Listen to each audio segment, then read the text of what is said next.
Thanks again for joining us. We're going to get started this hour with the latest on the Trump transition as the president-elect's cabinet is taking shape amid new questions over his pick for Attorney General, former Congressman Matt Gaetz. This as more members of Trump's inner circle suggest they are open to skirting the usual Senate process, that confirmation process, in order to help get some of those more controversial nominees confirmed. NBC News Now anchor and senior Washington correspondent Hallie Jackson starts us off.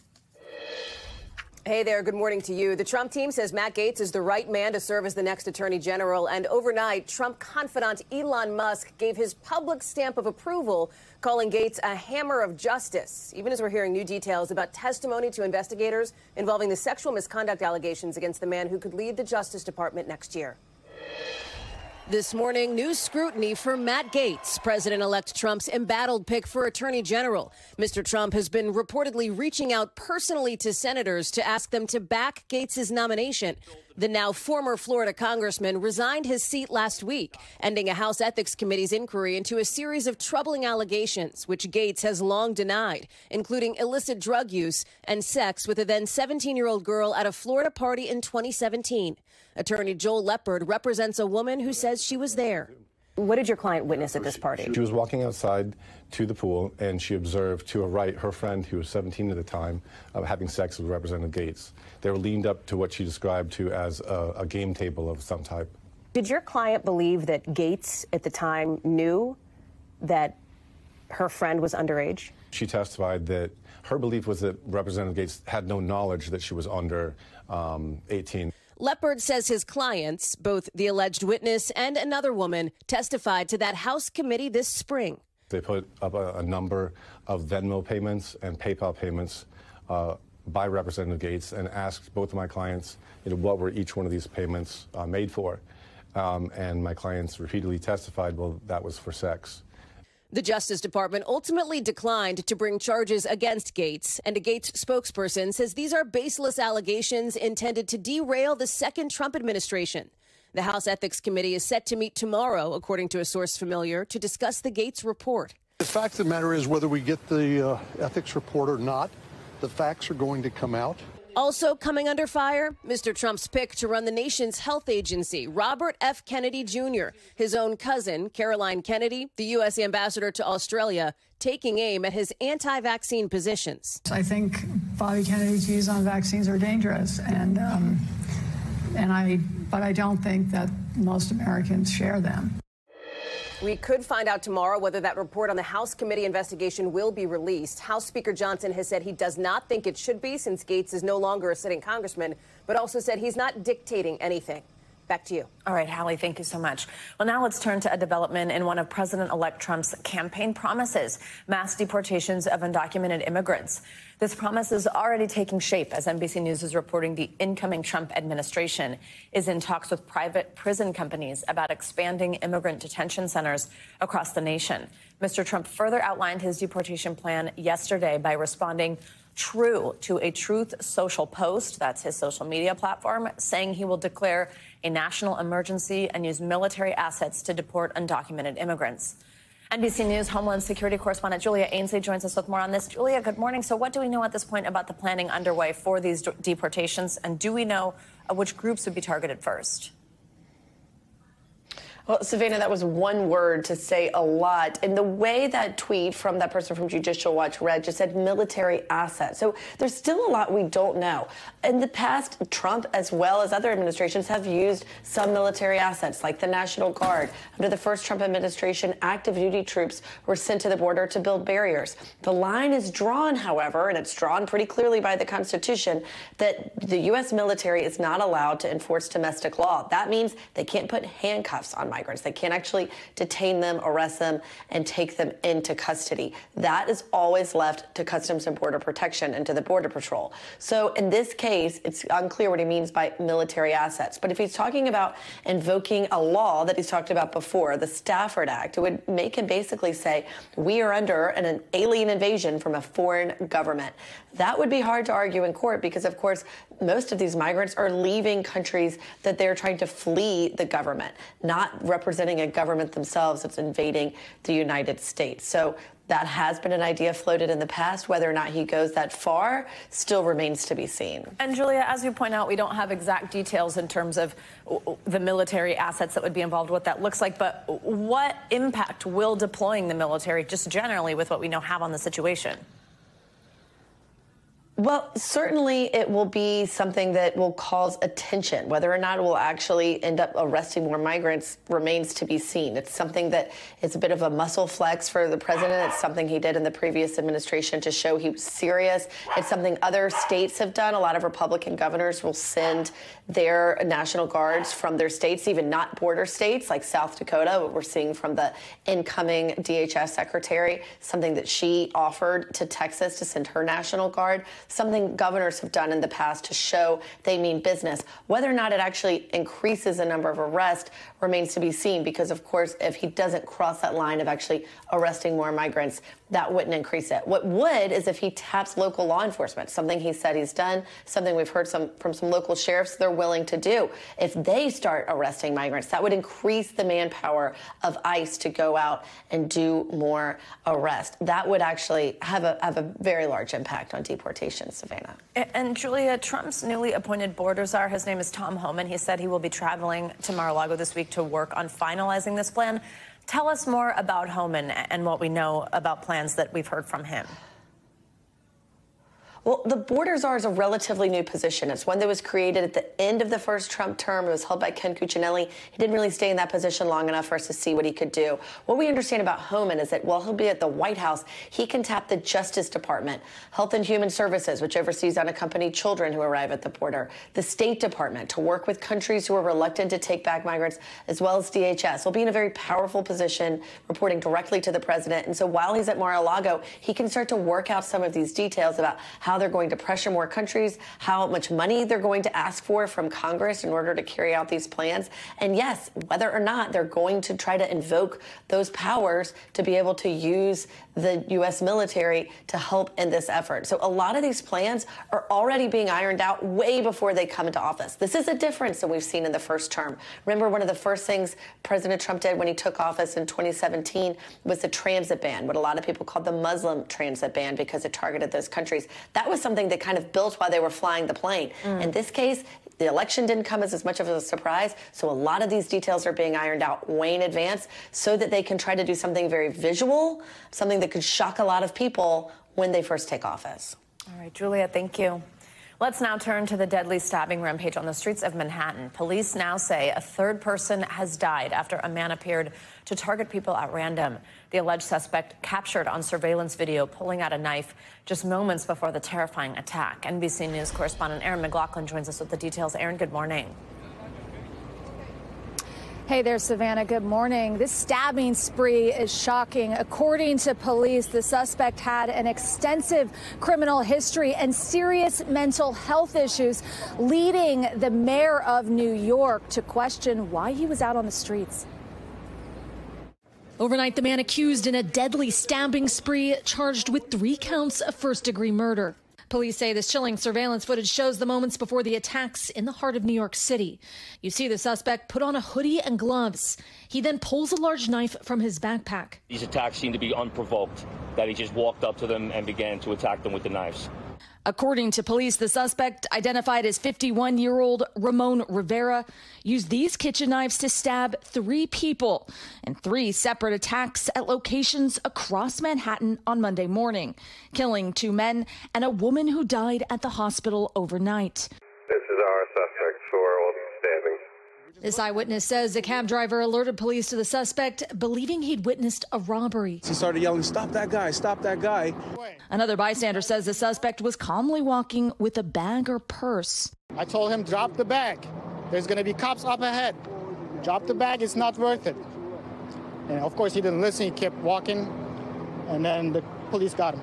I just heard a commotion from where I was, stepped outside, heard what people were saying, and reacted. Officials say Rivera has severe mental health issues, describing him as a homeless man with a recent arrest record. He has been arrested 8 times in New York City this past year alone. and was just released from custody last month. It is a clear example of the criminal justice system, mental health system that continues to fail New Yorkers. The NYPD says major crime is down slightly in New York City compared to this time last year. But this latest deadly attack has New Yorkers and visitors on high alert ahead of the holidays. In addition to his criminal history here in New York, according to records, a suspect had been arrested 3 times in New Jersey in the last year and had rap sheets in at least 2 other states. He has yet to enter a plea on these latest charges. Savannah. So disturbing. Erin, thank you. Well, we turn now to the deadly E. coli outbreak impacting 18 states so far across the nation. Organic whole and baby carrots have been recalled after 1 person died and dozens of others were hospitalized. The CDC is investigating the outbreak, warning consumers to check packaging as affected brands are more than likely no longer on store shelves, but may, of course, be in people's homes and your refrigerators. NBC News Chief Environmental Affairs Correspondent Ann Thompson has the latest. Hey there, Grimway Farms is the largest producer of carrots in the world, but this morning it has a giant-sized problem. An E. coli outbreak linked to some of its organic carrots, now suspected in the death of 1 person and sickening many more. This morning, those carrots are no longer believed to be on grocery shelves, but they could be in your refrigerator or freezer. I have a bag of carrots in here. Ooh, who knows how long these carrots have been in here? I'm going to check in. If you find them, the CDC says throw them out. Grimway Farms is recalling some of its bagged whole and baby organic carrots. The vegetables were sold in some of America's most popular stores, including Trader Joe's, Wegmans, and Whole Foods. Los Angeles County health officials say there's been 1 death of an adult over 65 with medical conditions that's linked to the outbreak. Once produce becomes contaminated with bacteria like E. coli, food safety experts say there's only so much you can do at home. Unfortunately, washing produce doesn't eliminate the issue. It might reduce the risk a little bit, but that is really the issue that we have with fresh produce is that we can't wash it off. This follows the E. coli outbreak at McDonald's linked to slivered onions from a third-party supplier on its quarter pounders. The company is now spending $100 million on a recovery plan. The FDA says there does not appear to be a continued food safety concern. Have y'all seen all of these recalls that's going on in the United States with the food? Other recent outbreaks, listeria linked to deli meats, including boar's head products that resulted in 10 deaths, and salmonella found in fresh cucumbers, eggs, and fresh basil. Unfortunately, experts say these periodic outbreaks are not unusual. I wouldn't say that we should be worried about our nation's vegetable supply. I will say that fresh produce always provides us with complications. The whole organic carrots were sold in stores from August 14th to October 23rd, and they have no best used by dates. But the baby organic carrots have best if used by dates ranging from September 11th to November 12th. Grimway Farms CEO says the company is, quote, conducting a thorough review of its growing, harvest, and processing practices. Back to you. All right, thank you. New York City is the latest area in the Northeast to declare a drought warning as wildfires continue to break out in the region. All of this is as a record number of people are expected to travel to the area during the upcoming Thanksgiving holiday season. NBC News correspondent Emily Aketa is in Monmouth County, New Jersey. She joins us with the latest. Emily, good morning. Hey there, Savannah. Well, these bone-dry conditions continue to fuel new wildfires and their shrinking water supplies. The Manasquan Reservoir here is at about just half of its 4 billion gallon capacity. We've been watching week after week. The water levels continue to recede, which is why I can walk on the sandy bottom right now. It is staggering scenes like this that are multiplying across the Northeast and causing concern amid unprecedented dry conditions. This morning, a split screen of weather extremes. As the country's midsection is battered by storms, toppling trees and snarling traffic, the Northeast remains desperate for rain. Overnight, crews battling a raging brush fire just south of Boston in Milton, Massachusetts. This is actually pretty scary to have this size fire here in more of a metropolitan area. Bone-dry conditions also fueling 2 new fires in Hainesport and Lakewood, New Jersey, and the Fire Department of New York deploying drones to assist with the firefight. The city declaring its first drought warning in more than 2 decades, pointing to staggering before and after pictures of reservoirs in the region.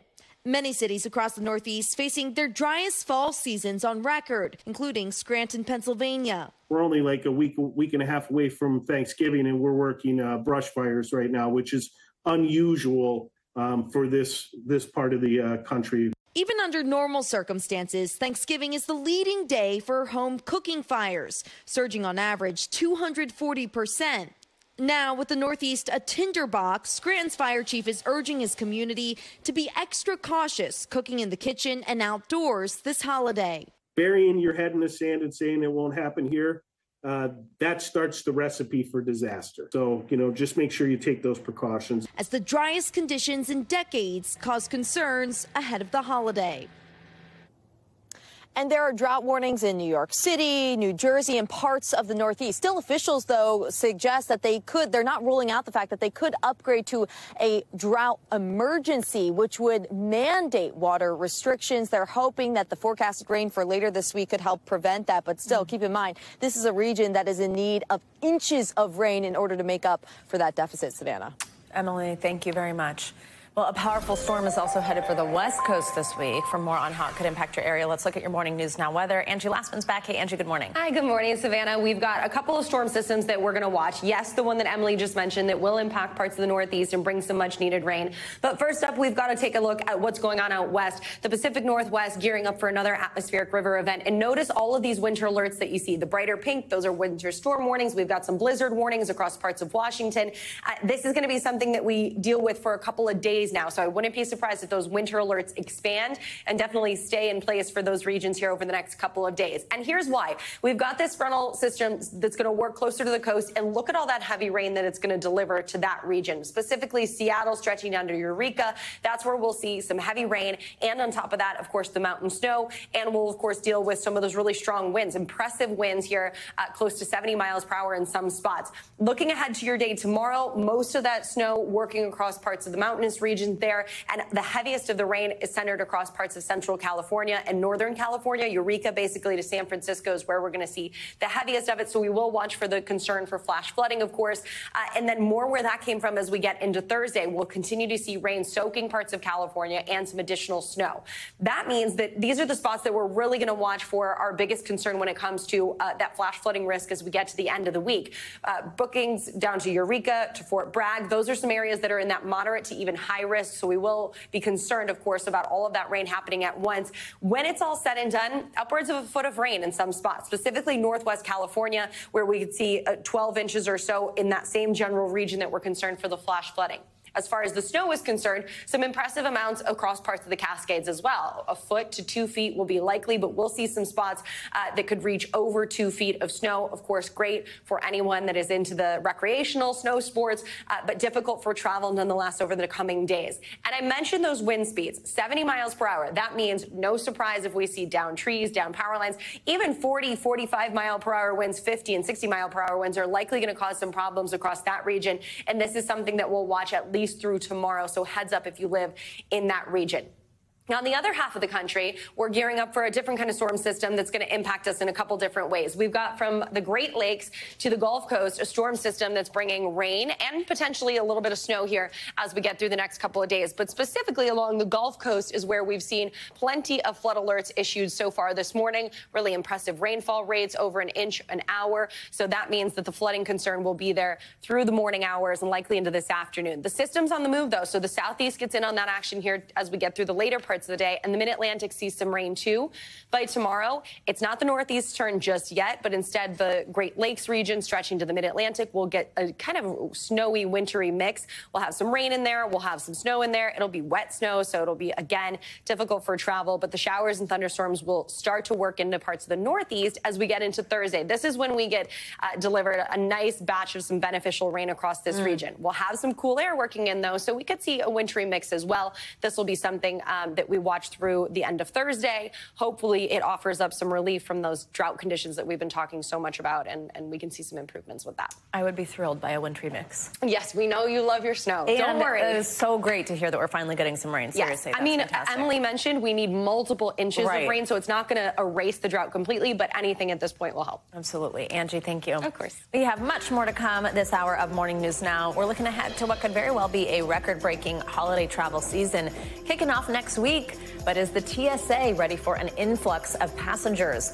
We'll chat with TSA Administrator David Pekoski on everything you need to know before you hit the runway. That is next on Morning News Now. Thanks for watching. Stay updated about breaking news and top stories on the NBC News app or follow us on social media.